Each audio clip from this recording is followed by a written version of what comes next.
નમસ્કાર અને સ્વાગત છે સંજય મેથ્સ એન્ડ સાયન્સ એકેડમીમાં. આજે આપણે વિજ્ઞાનના એક બહુ જ રસપ્રદ ટોપિક લેન્સનો પાવર વિશે વાત કરવાના છીએ અને એને એકદમ સરળ ભાષામાં સમજીશું. આ જે ટોપિક છે ને એ ધોરણ 10ના વિજ્ઞાનના પ્રકરણ 9 એટલે કે પ્રકાશ, પરાવર્તન અને વક્રીભવનનો જ એક ખૂબ મહત્વનો હિસ્સો છે. તો ચાલો આ પ્રકરણના એક મજેદાર પાસાને જાણીએ.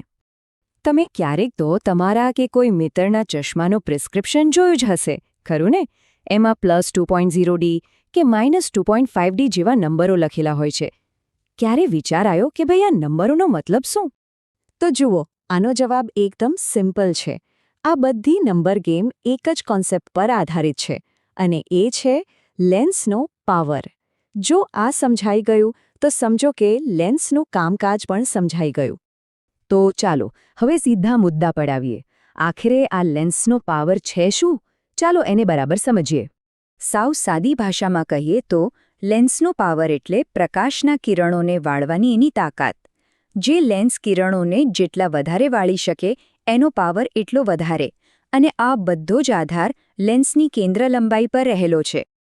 આ પાવર શોધવાનું સૂત્ર તો જુઓ, એકદમ સરળ છે. P = 1/f, જ્યાં P એટલે પાવર અને F એટલે કેન્દ્ર લંબાઈ.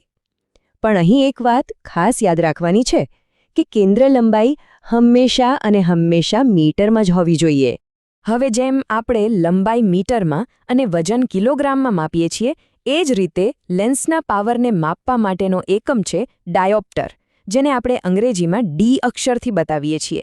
હવે લાઈટ થઈને કે પ્રિસ્ક્રિપ્શનમાં લખેલા Dનો મતલબ શું થાય છે?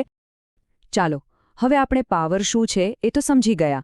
તો હવે એ જોઈએ કે લેન્સના બે મુખ્ય પ્રકાર એટલે કે બહિર્ગોળ અને અંતર્ગોળ લેન્સ માટે પાવર પોઝિટિવ હોય કે નેગેટિવ. અહીંયા સ્ક્રીન પર જુઓ, બધું એકદમ ક્લિયર છે. બહિર્ગોળ લેન્સ જે પ્રકાશને ભેગો કરે છે એનો પાવર હંમેશા ધન એટલે કે પોઝિટિવ પ્લસ હોય, અને અંતર્ગોળ લેન્સ જે પ્રકાશને ફેલાવી દે છે એનો પાવર હંમેશા ઋણ એટલે કે નેગેટિવ માઇનસ હોય. યાદ રાખવું બહુ સહેલું છે નહીં? ચાલો હવે પાછા પેલા ચશ્માના પ્રિસ્ક્રિપ્શનવાળા ઉદાહરણ પર જઈએ અને જોઈએ કે આ બધી જાણકારીનો વ્યવહારમાં કેવી રીતે ઉપયોગ થાય છે. માની લો કે કોઈના ચશ્માનો નંબર +2.0D છે. આ જે પ્લસની નિશાની છે ને એ તરત જ કહી દે છે કે આ બહિર્ગોળ લેન્સ છે, અને સૂત્ર F = 1/P માં કિંમત મૂકીએ તો કેન્દ્ર લંબાઈ મળશે +0.5 મીટર એટલે કે 50 સેન્ટીમીટર. હવે એ જ રીતે બીજું ઉદાહરણ લઈએ. જો પ્રિસ્ક્રિપ્શન -2.5D હોય તો માઇનસની નિશાની પરથી તરત ખબર પડી જાય કે આ અંતર્ગોળ લેન્સ છે, અને ગણતરી કરતાં એની કેન્દ્ર લંબાઈ મળશે -0.40 મીટર્સ એટલે કે 40 સેન્ટીમીટર. ઓકે, આ તો થઈ એક લેન્સની વાત. પણ શું થાય જ્યારે એક કરતાં વધુ લેન્સ એક સાથે જોડવામાં આવે, જેમ કે કેમેરામાં કે ટેલિસ્કોપમાં હોય છે? ત્યારે કુલ પાવર કઈ રીતે ગણાય? એ તો આનાથી પણ સહેલું છે. જ્યારે ઘણા લેન્સ સાથે હોય ત્યારે એનું કુલ પાવર શોધવા માટે બીજું કંઈ નહીં, બસ દરેક લેન્સના પાવરનો સરવાળો કરી દેવાનો. ચાલો આને પણ એક ઉદાહરણથી સમજે. ધારો કે આપણી પાસે બે લેન્સ છે. એકનો પાવર છે +2.0D અને બીજાનો પાવર છે +0.25D.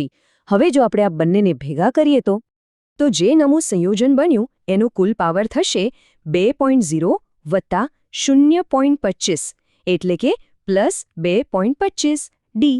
છે ને એકદમ સિમ્પલ? આ જ નિયમ મોટા ઓપ્ટિકલ સાધનોમાં પણ કામ કરે છે. તો ચાલો આપણે આખા ટોપિકને ફટાફટ એકવાર રિવાઇઝ કરી લઈએ. કઈ મુખ્ય વાતો છે જે આપણે ખાસ યાદ રાખવાની છે? જો આટલી વાતો યાદ રાખી લો એટલે બસ.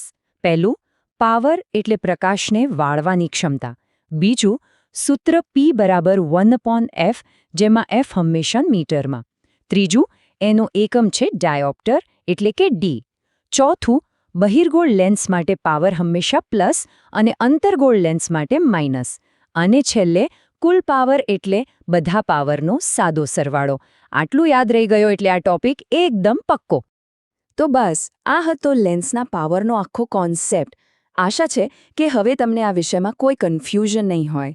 જો આ જાણકારી ઉપયોગી લાગી હોય તો આ વિડીયોને લાઇક કરજો, તમારા મિત્રો સાથે શેર કરજો અને હા, Sanjay maths and science academy ચેનલને સબસ્ક્રાઇબ કરવાનું બિલકુલ ના ભૂલતા.